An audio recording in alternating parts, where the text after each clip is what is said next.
Olá, olá, coders do canal, estamos aqui para mais um episódio da nossa série de programação orientada a objetos com a linguagem Java. É o 14º episódio. Nós vamos falar da composição de classes, como é que faz isso. Não deixe de ver esse episódio após a vinheta do canal.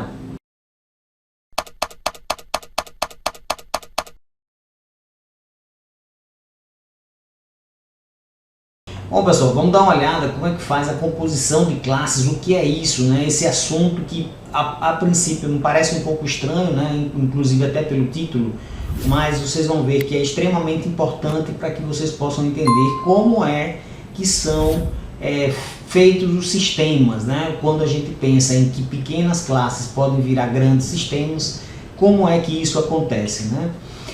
Vamos pegar um exemplo simples, né? Vamos pegar um telefone, que é uma coisa que está todo mundo acostumado. Se a gente for pensar em um telefone, a gente pode dizer que tem alguns atributos, como o modelo, como o número, como a operadora, por exemplo. Podemos ter métodos ligar o aparelho, ligar para alguém, né? Ou girar o telefone, enfim, tem vários métodos que são importantes aí, né? Desligar o aparelho, né? O detalhe é que a gente pensa no telefone como sendo um objeto único, mas isso não é verdadeiro. Quando você pensa no telefone, você pode pensar o telefone, ok, mas na verdade esse objeto ele é composto por vários outros objetos. E aí quando você pensa que a gente está falando composição de classes, na verdade a composição é da classe, mas na hora que você instancia, você passa a ter vários objetos. Você pode indicar alguns objetos que compõem o telefone, né? O que faria ter objetos dentro desse telefone, por exemplo? A gente poderia dizer várias coisas aí, né? O detalhe é que a gente pode permitir que as classes sejam compostas por outras classes.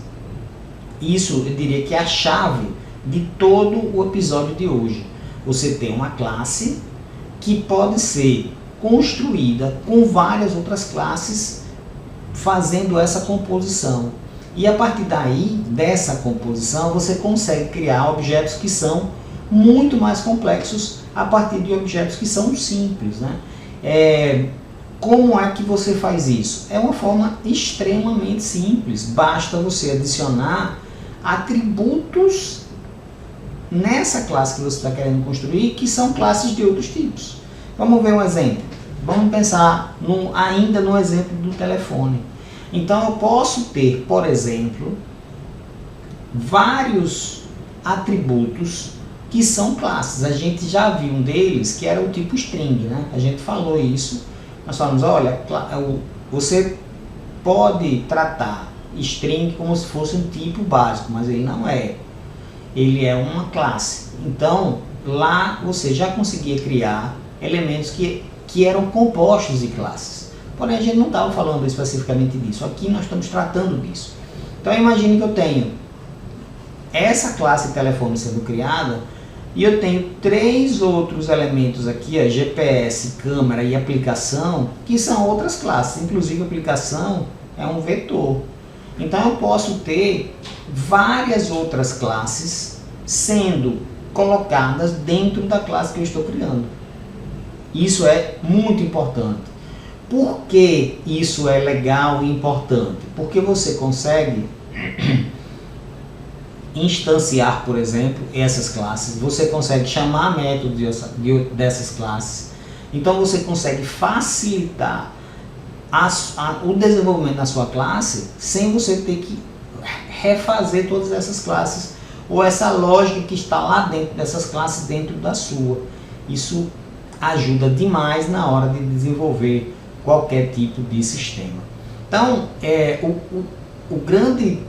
a grande sacada também da orientação a objetos é que você consegue, já falando sobre encapsulamento, né, você consegue encapsular dentro dessas outras classes toda uma lógica por trás para que facilite para você o uso. Então isso ajuda demais. Esse exemplo que eu mostrei aqui, né, imaginando que eu tenho esse atributo aqui GPS e eu tenho esses outros elementos aqui, vamos ver com detalhes cada um deles. Primeiro, temos atributos que são de outras classes, esse aqui. Então esse é uma outra classe, GPS é uma outra classe. Criamos objetos a partir de outras classes. Desculpe, aqui temos outro, ó. Esse segundo, ó. New GPS passando tipo aqui. Independe desse tipo aqui, esqueça esse elemento que está aqui. Poderia ser sem nada, por exemplo, new de GPS. O que nós estamos fazendo é criando uma instância de GPS. E aqui, esse último, estamos chamando métodos que são dessas classes que foram criadas por meio de seus objetos. Então, ó, esse GPS, que é esse cara, que veio a partir dessa instanciação, eu chamei o método dele, getCoordenadas. Então, nesse caso específico, embora seja um exemplo, eu que estou fazendo a classe de meu app, que é um app de qualquer coisa, imagine que eu estou fazendo um app que vai ficar de 5 em 5 minutos sabendo onde que você está, por exemplo, eu não preciso conhecer detalhes do funcionamento do GPS. Eu preciso conhecer a interface externa para que eu possa chamar, para que eu possa obter aquilo que eu desejo do GPS. Eu não preciso saber detalhes de como ele é implementado por dentro. Basta que eu instancie uma classe e passe a utilizar. Isso é uma diferença gigantesca para uma programação estruturada, por exemplo, onde você tem muito mais código sendo escrito dentro de programas maiores. Aqui você tem classes menores sendo criadas e essas classes menores interagem com outras classes que também são menores, criando classes muito mais complexas, né? Então, o que seria programar orientado a objetos pelo que vimos até aqui? Primeiro, criar classes, que normalmente são classes relativamente simples, né, pelos exemplos, embora a gente tenha classes que são complexas, a gente tem o que a gente viu até aqui, muito mais simples do que a grande maioria das outras classes, né? E criar relacionamentos entre as classes para conseguir criar classes mais complexas. Então a gente relaciona essas classes com outras classes de forma a criar a complexidade. Na verdade, eu nem estou afim da complexidade, nem estou procurando a complexidade. Eu estou utilizando outras classes para compor a classe que eu quero, para não ter que fazer tudo de novo, né? E também é bom lembrar sempre que já existem muitas classes que estão prontas que podem ser utilizadas na criação dos sistemas. Então, por exemplo, imagine que você está fazendo um sistema que está utilizando um sistema desktop e você tem, por exemplo, um botão para ser exibido. O botão, pessoal, vai ser uma classe que você vai criar a instância do objeto e você vai dizer para ele, por exemplo, qual vai ser o título do botão. Então, você quer criar uma janela é um objeto também.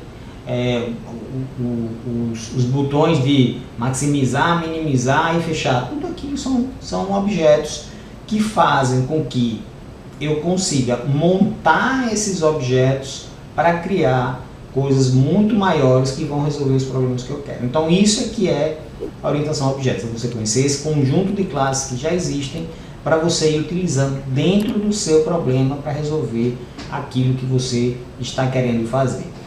É isso, pessoal, espero que vocês tenham gostado. Esse é um vídeo de composição de classes para que você entenda como é que de fato a gente trabalha quando fala de programação orientada a objetos. Se você gostou, dê um like no nosso vídeo e acompanhe os nossos próximos episódios. Grande abraço e até mais.